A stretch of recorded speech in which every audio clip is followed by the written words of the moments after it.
Hello guys, welcome back to Go Discs. For the ranking of Doctor Who, new series Doctor Who, getting close to the end now. So this is at the number 2 position, series 5 from 2010. I think this is the best series that Matt Smith's ever done, really, hands down. I'd probably say, because his last 2 series at the bottom, really, there's some go moments, but they're not really the best series, really. I find my interest in Doctor Who sort of dipped during his era, really, of course. But his first series is definitely hands down fantastic. Sort of the last gasp of what Doctor Who, when it first started back in 2005, sort of like ended really, like this last gasp of what, how it originally became actually, like its typical episode formula, 45 minutes, it's a traditional Doctor Who series, and this sort of finishes it really, because afterwards Moffat and the BBC sort of fiddle around with a bloody story arcs, different types really, scheduling, everything else, and I fucked it over really. But this is the last proper series, like full proper, like how it originally became, like 13 episodes type thing, how it originally was from series 1 with Chris Eccleston to series 5 with Matt Smith, of course.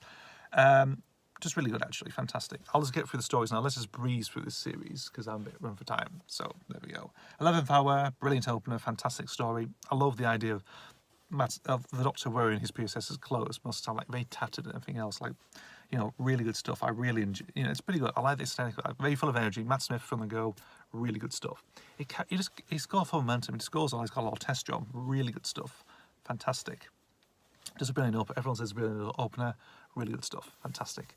Episode 2, Beast Below. It's a bit decent story. I'd probably say one of the weakest stories out of the bunch, really, but it's decent. The smiles are great. Fantastic. Interesting. Sophie I can know as Liz 10. Really interesting stuff, actually. There we go. And the whole scene, like inside the Space Wolf's mouth or something. Again, really good stuff. Fantastic. Episode 3 is Victory of the Daleks. It's written by Mark Gatiss. The first 2 are written by Stephen Moffat. First half's good, really good stuff. Very Power of the Daleks-esque type story. Really good stuff, actually. The second half lets it down, indeed, with the whole paradigm Daleks and the whole dogfight in space. I just really don't care about that.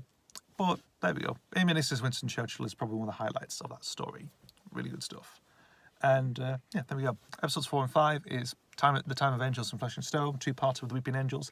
This is better than Blink, in my opinion. It's a really good 2-parter, fantastic 2-parter. Very. I mean, Moffat sort of used it as it's like his version of Aliens, really. Because obviously Blink is more. You think of Alien, you got Blink. Aliens, you got Time of Angels and Flesh and Stone. That's the type of thing. It's like that whole yin yang type thing. I don't know about Angels in Manhattan. Is that an alien-free thing? I don't know. Probably not. I don't know. I mean, it's complicated as fuck, really. So I think that could be a similar thing, alien-free, really. But there we go. But it's really good. River Song returns. She's actually better in the story, I think. It works better in this case, really. And obviously, a little fun fact, it was the first story that Karen Gillan and Matt Smith actually filmed, really, in the production block. So there we go. And right from the get-go, you really get serious energy, really good stuff. Ted's, it's in the caves and stuff like that, so it's really creepy atmosphere, really good stuff. Episode 6, that is The Vampires of Venice, written by Toby Whithouse, filmed in Croatia. Really good stuff, actually. It's a pretty decent one. Robbie Williams joins the TARDIS, of course, Amy's boyfriend, or fiance, of course, soon to be husband, and ends up in Venice, of course. Really good stuff. I think the downside of that thing is, like, the vampires are like weird fish creatures, but overall, visually, it looks good. Interesting stuff. Episode 7, Amy's Choice, written by Sam and Nye. Really good story. Another go actually. Toby Jones as Dream Lord, sinister as fuck. Really good.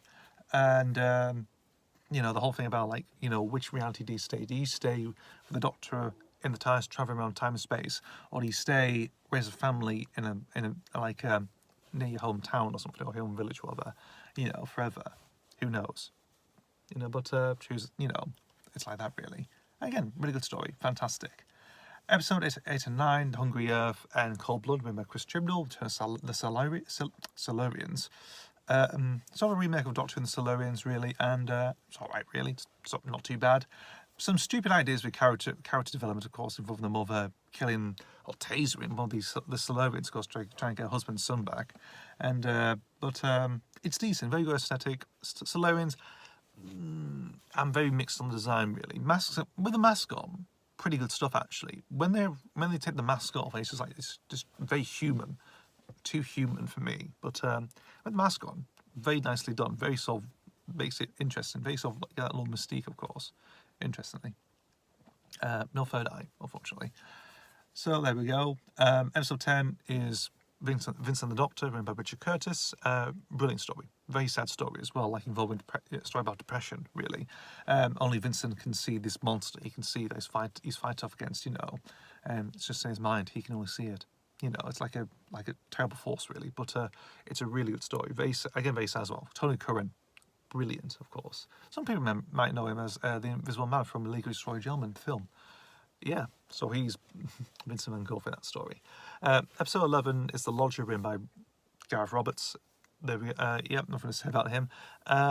Based on a Doctor Who magazine story, actually, from the Tennant era, and just adapted, actually. So that's pretty interesting, actually. I'm surprised they never did any more like that, really. But there we go. So, Doctor Who magazine story adapted for this era, originally meant to be, I think it was originally the 10th Doctor and Mickey Smith, actually, in the magazine story.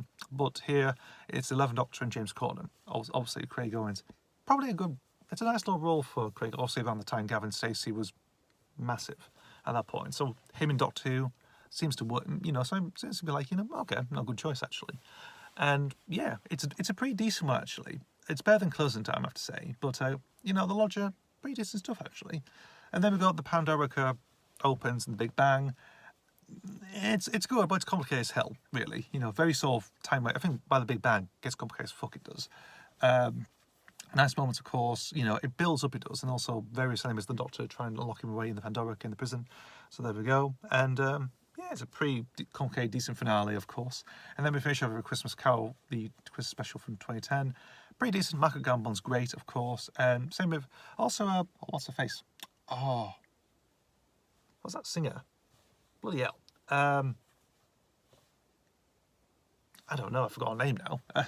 But she's alright, really. She spends them like Conjuring of Frozen, ends up being triple lifetime, of course.